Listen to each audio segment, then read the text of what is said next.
Hello everyone. तो आज के वीडियो का टॉपिक है फैक्टराइजेशन, प्राइम्स एंड कंपोजिट्स। तो आज के इस वीडियो में हम सीखने वाले हैं फैक्टराइजेशन क्या होता है और क्यों हमें फैक्टराइजेशन करने की जरूरत है, प्राइम नंबर्स क्या होते हैं, कंपोजिट नंबर्स क्या होते हैं और हम कैसे किसी भी नंबर को प्राइम है या कंपोजिट है ये बता सकते हैं। तो वैसे तो बड़े नंबर्स के लिए 4 डिजिट 5 डिजिट नंबर्स के लिए प्राइम है या कंपोजिट है बताना बड़ा मुश्किल काम होता है, बट 2 या 3 डिजिट नंबर्स के लिए आप बड़ी आसानी से प्राइम नंबर है या कॉम्पोजिट नंबर है ये आप बता सकते हैं। तो इसके लिए आपको पहले जाकर वो डिविजिबिलिटी रूल्स फ्रॉम 1 to 31 का वीडियो देखना होगा जो इससे पहले मैंने बनाया है। जाके वो वीडियो देखें और फिर इस वीडियो को देखें क्योंकि ये वीडियो जो है ये उसी वीडियो का एक फॉलोअप है। तो शुरू करते हैं फैक्टराइजेशन से। तो फैक्टराइजेशन क्या होता है, किसी भी नंबर को जब एक नंबर डिवाइड करता है तो वो नंबर जो डिवाइड करने वाला नंबर है वो डिवाइड होने वाले नंबर का फैक्टर कहा जाता है। मतलब जैसे आपको यहाँ पे 1 और 6 दिया गया है, यानी 1 जो है वो 6 को डिवाइड करता है, ये सभी को पता है। 1 जो है वो सभी नंबर को डिवाइड करता है, तो 1 जो है ये 6 का एक फैक्टर होता है। अब 6 भी 6 को डिवाइड करता है, यानी 6 जो है वो खुद खुद का फैक्टर होता है, यानी एवरी नंबर डिवाइड्स इटसेल्फ। तो इसीलिए 6 भी 6 का फैक्टर होता है। सिमिलरली 2 जो होता है वो भी 6 को डिवाइड करता है, तो 2 भी 6 का फैक्टर होता है। 3 6 को डिवाइड करता है तो 3 भी 6 का फैक्टर होता है। 4 जो है वो 6 को डिवाइड नहीं करता है, तो इसीलिए 4 6 का फैक्टर नहीं होता है। 5 जो है वो भी 6 को डिवाइड नहीं करता है, इसीलिए 5 भी 6 का फैक्टर नहीं होता है। और यहाँ डिवाइड करने का मतलब मैं कहना चाहता हूं कि जो कंप्लीटली डिवाइड करे, ठीक है ना। तो 4 जो है वो 6 को डिवाइड कर सकता है, मतलब 4 इंटू 1.5 इक्वल टू 6 आ जाएगा, लेकिन हमको डेसिमल्स में नहीं जाना है, इंटीजर नंबर्स के बारे में हम सिर्फ बात कर रहे हैं। तो जो भी नंबर दूसरे नंबर को कंप्लीटली डिवाइड करे, यानी रिमाइंडर जब 0 आ जाए बिना डेसिमल्स में क्वोशेंट को ले जाकर, उस नंबर को ही कहा जाएगा कि नंबर जो है अगले नंबर को डिवाइड करता है। ठीक है। तो फैक्टराइजेशन क्या होता है? Factorisation is the process of breaking down a number into a product of its factors where each factor when multiplied together gives the original number. यानी जो नंबर दिया गया है उसको हम उसके फैक्टर्स के प्रोडक्ट के रूप में जब लिखते हैं तो उसी चीज को फैक्टराइजेशन कहा जाता है। जैसे 6 के दो तरह के फैक्टराइजेशन पॉसिबल हैं। एक है 2 into 3, ऐसा करने पे भी 6 आता है, और 6 into 1 ऐसा करने पे भी 6 आता है। और 2 और 3 ये दोनों नंबर ही 6 के फैक्टर्स हैं, और 6 और 1 ये दोनों नंबर भी 6 के फैक्टर्स हैं। तो जब हम 6 को 2 into 3 या 6 into 1 इस फॉर्म में लिखते हैं तो यानी हम 6 का फैक्टराइजेशन कर रहे हैं। तो आगे कुछ एग्जाम्पल्स देख लेते हैं हम। पहला एग्जाम्पल है 21। 21 को हम 7 into 3 इस तरह लिख सकते हैं, या फिर 21 into 1 इस तरह भी लिख सकते हैं। 15 को हम 5 into 3 लिख सकते हैं, या फिर 15 into 1 इस तरह भी लिख सकते हैं। तो जब हम 1 से मल्टीप्लाई करके लिखते हैं ना, तो उस चीज को हम ट्रिवियल फैक्टराइजेशन कहते हैं। यानी सभी को पता है एक नंबर को जब हम 1 से मल्टीप्लाई करेंगे तो वो नंबर खुद आ जाएगा। तो जो इस तरह से लिखा गया है नंबर इंटू 1, इस चीज को हम ट्रिवियल फैक्टराइजेशन कहते हैं, यानी ये तो सभी को पता है ही। तो हमें यूजुअली फैक्टराइजेशन में नॉन ट्रिवियल फैक्टराइजेशन ढूंढना होता है, और ये कई बार बड़े नंबर्स के लिए बड़ा मुश्किल काम हो जाता है। तो इसके लिए हमको प्राइम नंबर्स या कॉम्पोजिट नंबर्स क्या होते हैं, कैसे किसी नंबर को प्राइम या कॉम्पोजिट बताना है, ये जानना बड़ा जरूरी है। तो 30 के कितना फैक्टराइजेशन पॉसिबल है? यहाँ पे देखिए मैंने 4 फैक्टराइजेशन लिखे हैं। एक है 5 into 3 into 2, ये एक फैक्टराइजेशन हो गया। इसमें 3 इंटीजर्स हम अलग अलग यूज कर रहे हैं। और 5 into 6 ये भी एक फैक्टराइजेशन हो गया। 15 into 2 एक फैक्टराइजेशन हो गया। 10 into 3 एक फैक्टराइजेशन हो गया। ये चारों जो है ये नॉन ट्रिवियल फैक्टराइजेशन है 30 के। 30 into 1 जो है ये ट्रिवियल फैक्टराइजेशन है। फिर 36 के कितने फैक्टराइजेशन हो सकते हैं? 1 2 3 4 5 6 और एक 7, टोटल 7 फैक्टराइजेशन 36 के पॉसिबल हैं। तो अब हम जानेंगे फैक्टराइज करना क्यों जरूरी है। क्योंकि ये प्रॉब्लम को सिंप्लीफाई करने में और सॉल्व करने में बड़ा हेल्प करता है। जब आप एलसीएम एचसीएफ पढ़ेंगे तब आप फैक्टराइजेशन करना अगर जानते होंगे तो आपको बड़ी आसानी होगी एलसीएम और एचसीएफ के प्रॉब्लम्स को सॉल्व करने में। फिर ये क्या करता है, it also helps in solving algebraic expressions. तो जब आप क्वाड्रेटिक इक्वेशंस पढ़ेंगे, एक्स स्क्वायर माइनस ए एक्स प्लस बी ऐसा कुछ जब नंबर दिया गया होता है तब उसमें भी ये फैक्टराइजेशन आपको बड़ा हेल्प करता है नंबर्स को एक दूसरे के प्रोडक्ट्स की तरह लिखने में और फिर उनके रूट्स निकालने में। तो जब भी कोई ऐसा अलजेब्रिक एक्सप्रेशन दिया हो उसमें भी आपको ये फैक्टराइजेशन बड़ा हेल्प करता है। तो उसमें तो हम अलजेब्रिक नंबर्स या एक्सप्रेशंस के फैक्टर्स के बारे में डिस्कस करते हैं। इस वीडियो में हम अलजेब्रिक एक्सप्रेशंस के फैक्टर्स के बारे में डिस्कस नहीं कर रहे हैं, सिर्फ नंबर के फैक्टर्स के बारे में डिस्कस कर रहे हैं, बट आगे जाके आप वो सब चीज भी सीख जाएंगे। तो फिर ये करता है helps to identify the building blocks of a number, यानी एक नंबर के जो बिल्डिंग ब्लॉक्स होते हैं वो ये जो छोटे छोटे नंबर, जिन नंबर्स को मल्टीप्लाई करके, यानी जो प्राइम नंबर्स जिनको मल्टीप्लाई करके हम एक नंबर को लिखते हैं, उन नंबर्स को कहा जाता है उसके बिल्डिंग ब्लॉक्स। तो ये देखिए, इसमें इसी एग्जांपल में बता देता हूँ। प्राइम जैसे ये फैक्टराइजेशन हो गया, इसी तरह से प्राइम फैक्टराइजेशन होता है। अब प्राइम नंबर्स तो यूजुअल डेफिनेशन सभी को पता होगा, जिनके दो ही फैक्टर्स होते हैं।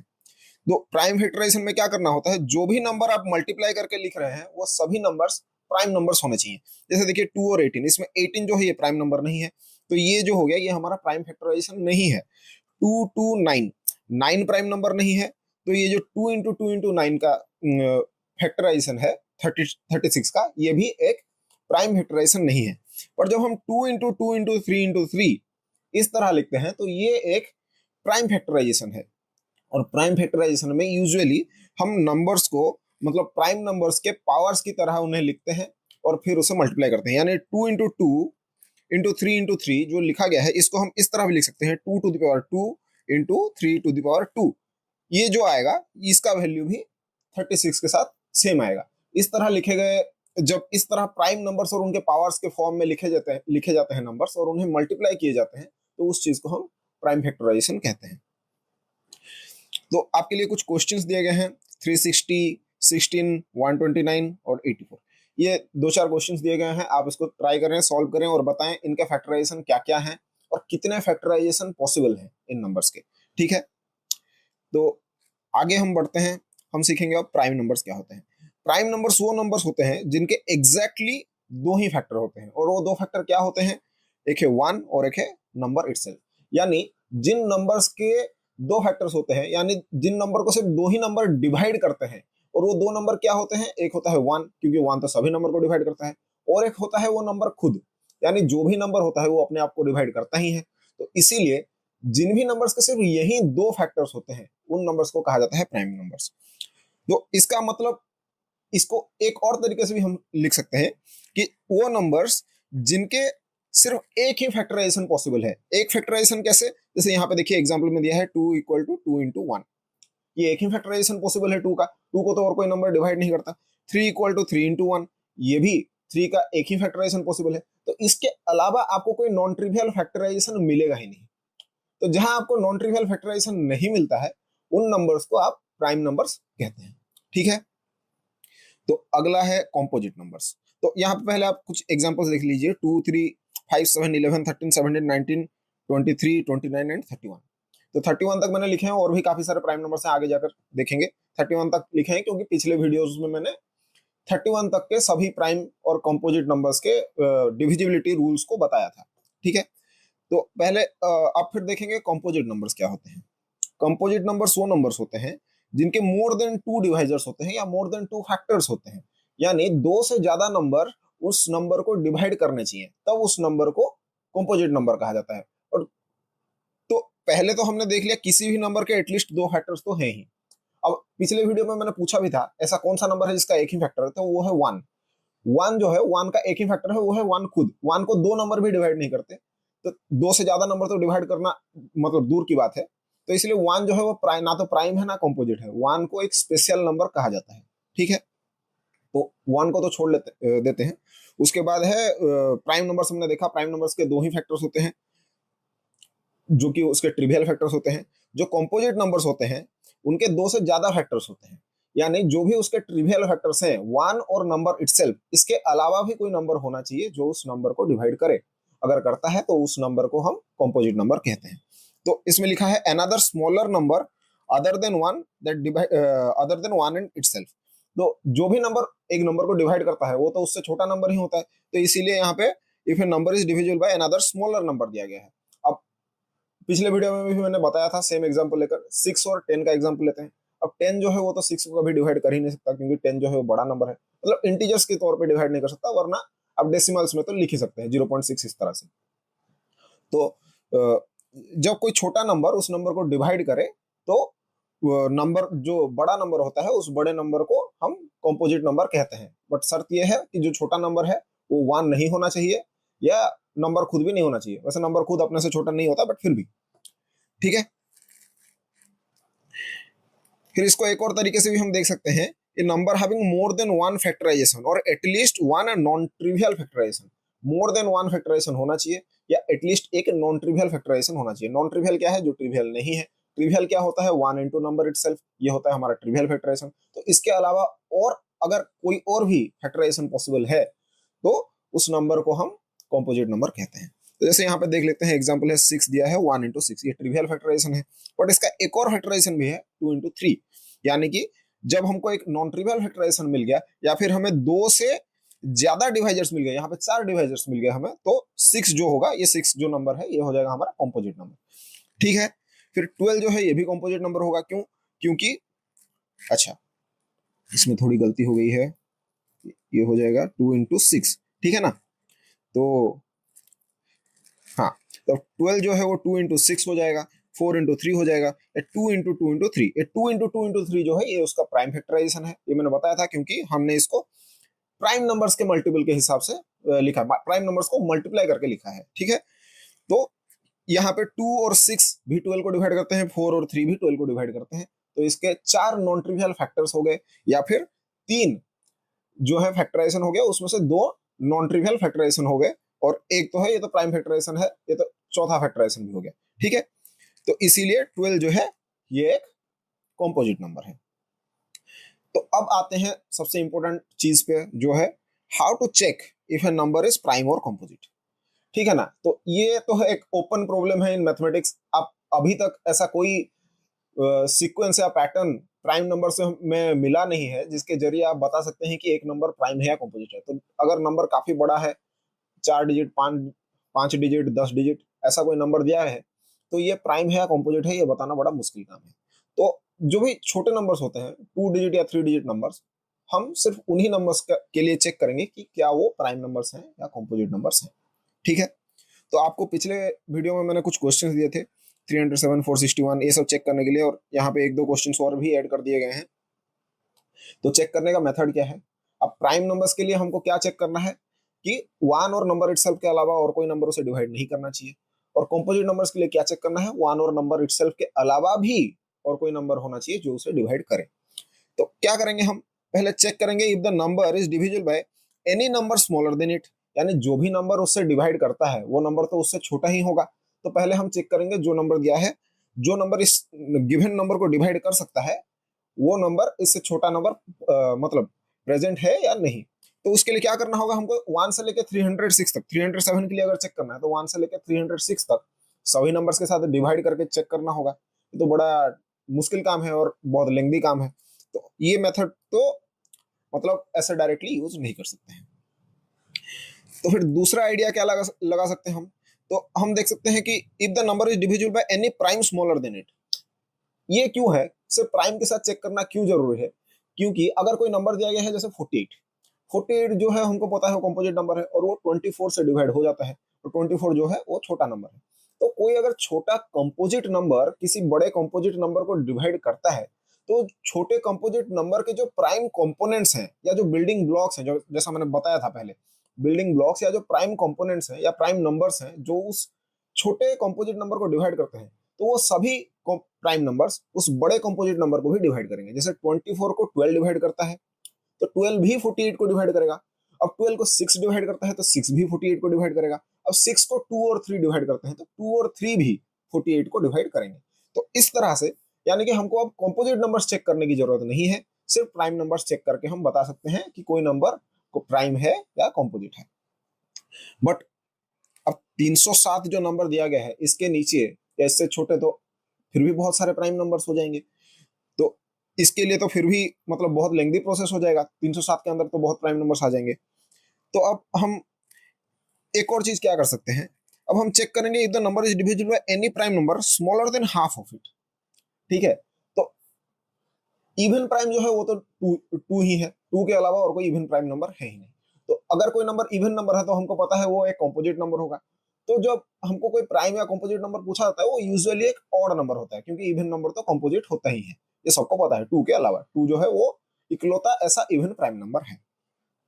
तो जो बचा हुआ ऑड कंपोजिट नंबर है, अब ऑड कंपोजिट नंबर से कंपोजिट नंबर या और जो नंबर दिया गया है उस नंबर का क्या करना है, आप ले लीजिए उस नंबर का हाफ, तो ये आ जाएगा कुछ एक 153 पॉइंट समथिंग, और 153 से नीचे जितने भी प्राइम्स हैं आप उसके साथ चेक कर लीजिए, तो तब भी आप बता सकते हैं कि नंबर जो है, ये जो गिवन नंबर है ये प्राइम है या कंपोजिट है, ठीक है ना।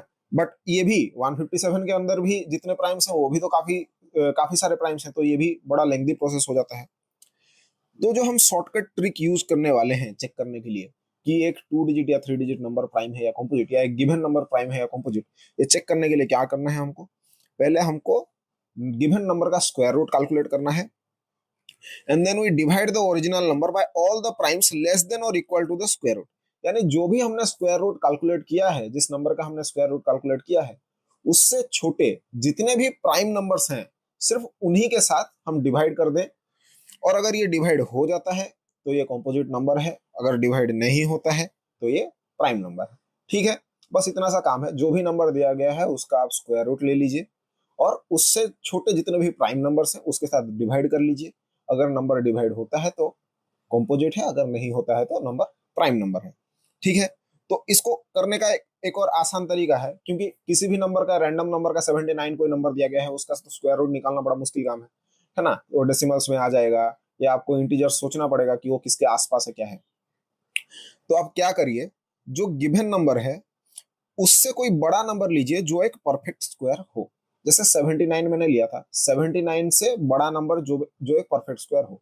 79 से बड़ा नंबर आप 81 ले सकते हैं, 9, हाँ 9 का स्क्वायर आता है 81, तो 81 जो है 79 से बड़ा है और एक परफेक्ट स्क्वायर है। तो आप क्या करें, then take the square root of it, तो जो बड़ा नंबर आपने चूज किया है, 79 से बड़ा नंबर 81 आपने चूज किया था, उसका स्क्वायर रूट ले लीजिए, वो हो जाएगा 9, and check the divisibility of all primes less than the square root. अब स्क्वायर रूट जो आया था वो 9, 9 से छोटे क्या क्या प्राइम्स है, 2 है, 3 है, 5 है और 7 है, तो इन चारों प्राइम्स के साथ आप डिवाइड करके चेक कर लीजिए, अगर 79 डिवाइड होता है इन प्राइम से तो नंबर कॉम्पोजिट नंबर है, अगर नहीं डिवाइड होता है तो प्राइम नंबर है। अब 2 से तो 79 डिवाइड नहीं हो सकता, 7 और 9 को ऐड करेंगे तो वो 3 से डिवाइड नहीं होता, तो 3 से भी डिवाइड नहीं हो सकता, 79 जो है 5 से भी डिवाइड नहीं हो सकता। अब 7 से डिविजिबिलिटी क्राइटेरिया क्या है ये मैंने पिछले वीडियो में बताया है, आप जाकर चेक कर सकते हैं। उसमें क्या करना है, 9 को हम 2 से मल्टीप्लाई करेंगे आ जाएगा 18, और 7 से हम 18 को सब्ट्रैक्ट करेंगे तो आ जाएगा -11, तो 7 जो है वो -11 को डिवाइड नहीं करता है, तो इसीलिए 79 7 से डिवाइड नहीं होगा। और अगर 2 3 5 7 से डिवाइड नहीं हुआ नंबर, यानी 79 जो है वो एक प्राइम नंबर है। अब कितनी आसानी से कौन सा प्राइम नंबर है या कौन सा कॉम्पोजिट नंबर है आप बता सकते हैं। अब इसके लिए हम कुछ एग्जांपल्स चेक कर लेते हैं। जैसे नंबर दिया गया है 307, जो पिछले क्वेश्चन में दिया गया था, सेम 307 से एक बड़ा नंबर चूज कर लेंगे जो परफेक्ट स्क्वायर हो, 18 का स्क्वायर है 324 और ये 307 से बड़ा है। अब प्राइम लेस देन 18, अब 18 से छोटे प्राइम्स क्या क्या है, 2 3 5 7 11 13 एंड 17। अब इसके लिए हम चेक कर लेंगे, 307 जो है वो क्या 2 से डिवाइड होता है, इवन नंबर नहीं है तो नहीं होगा, 7 3 10 होता है तो 3 से भी डिवाइड नहीं हो पाएगा, लास्ट में 5 या 0 नहीं है तो 5 से भी डिवाइड नहीं होगा। अब 7 इंटू 2 हो जाता है, 7 इंटू 2 हो जाता है, ये हो जाता है 14, और 30 माइनस 14 जो हो जाता है वो होता है 16, और 7 जो है वो 16 को डिवाइड नहीं करता है ना, तो इसीलिए 7 से भी डिवाइड नहीं हो पाएगा। और 11 के लिए चेक करेंगे, 3 और 7 को ऐड करेंगे तो हो जाएगा 10, और 10 माइनस 0 इक्वल टू 10, और 11 जो है वो 10 को डिवाइड नहीं करता है, तो इसीलिए 307 को भी 11 डिवाइड नहीं करेगा। 13 के लिए चेक कर लेंगे, 13 के लिए क्या करना था, 307 में लास्ट डिजिट इंटू 4, ये हो जाएगा 28, और 30 प्लस 28 ये हो जाएगा 58। 13 जो है 58 को डिवाइड नहीं करता है, ठीक है ना। तो अब क्योंकि 13 जो है 58 को डिवाइड नहीं करता है तो इसलिए 13 जो है वो 307 को भी डिवाइड नहीं करेगा। या फिर आप 58 के साथ फिर से सेम चीज कर सकते हैं, 8 4 जा 32, और 5 प्लस 32 इक्वल टू 37, और 13 जो है वो 37 को तो डिवाइड नहीं करता है, तो इसीलिए 39 को डिवाइड करता है ना 13, तो इसीलिए 307 को भी 13 डिवाइड नहीं करेगा। अब बचा हुआ नंबर है 17, 17 के लिए क्या करना है, आप जाके फिर से डिविजिबिलिटी रूल्स में चेक कर सकते हैं।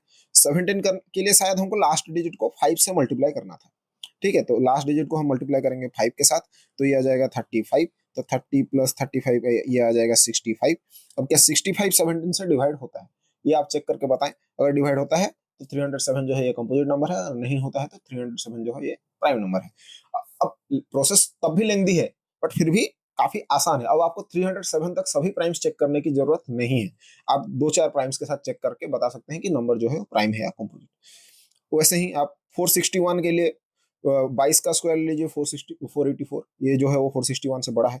और 22 से छोटे जो भी प्राइम्स है उसके साथ आप चेक कर लीजिए, 19 तक प्राइम्स है उसके साथ आप चेक कर लीजिए और चेक करके बता सकते हैं कि ये नंबर जो है ये प्राइम है या कंपोजिट।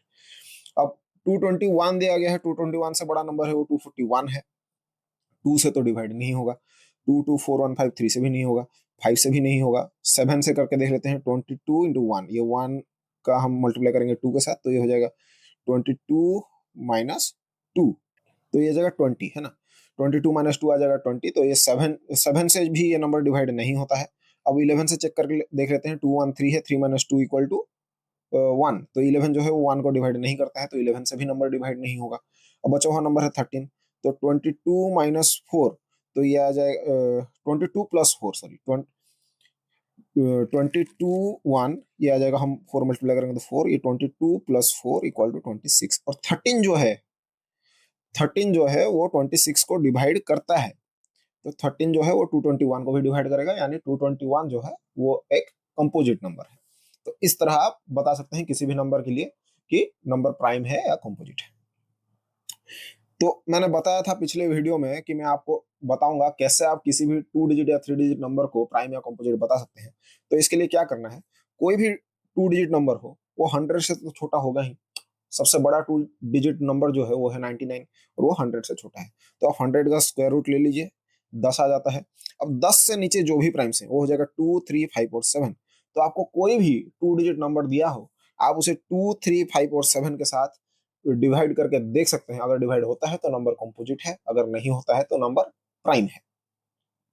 अब फिर 3 डिजिट के लिए क्या करना है, कोई भी 3 डिजिट नंबर हो, सबसे बड़ा 3 डिजिट नंबर जो है वो 999, उससे बड़ा है 1000, तो कोई भी 3 डिजिट नंबर हो 1000 से छोटा है।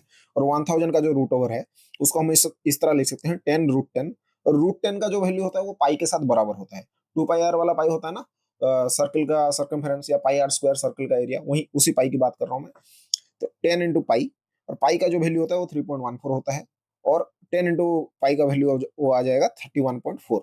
ठीक है, तो 31.4 से जितने भी प्राइम छोटे प्राइम्स हैं उसके साथ आपको चेक करना है, तो 2 3 7 9 11 13 17 19 23 29 31, इन नंबर्स के साथ आप चेक करके देख लीजिए। अगर नंबर डिवाइड होता है तो प्राइम तो कंपोजिट है, अगर नहीं होता है तो प्राइम नंबर है। तो इसीलिए अब आपको कोई भी 3 डिजिट नंबर का अगर प्राइम है या कंपोजिट है चेक करना है तो आपको 31 तक तो टेस्ट करना होगा, या फिर उससे कोई भी एक बड़ा स्क्वायर वाला नंबर लेकर उसका रूट ओवर लेकर उससे छोटे प्राइम्स के साथ टेस्ट करना होगा।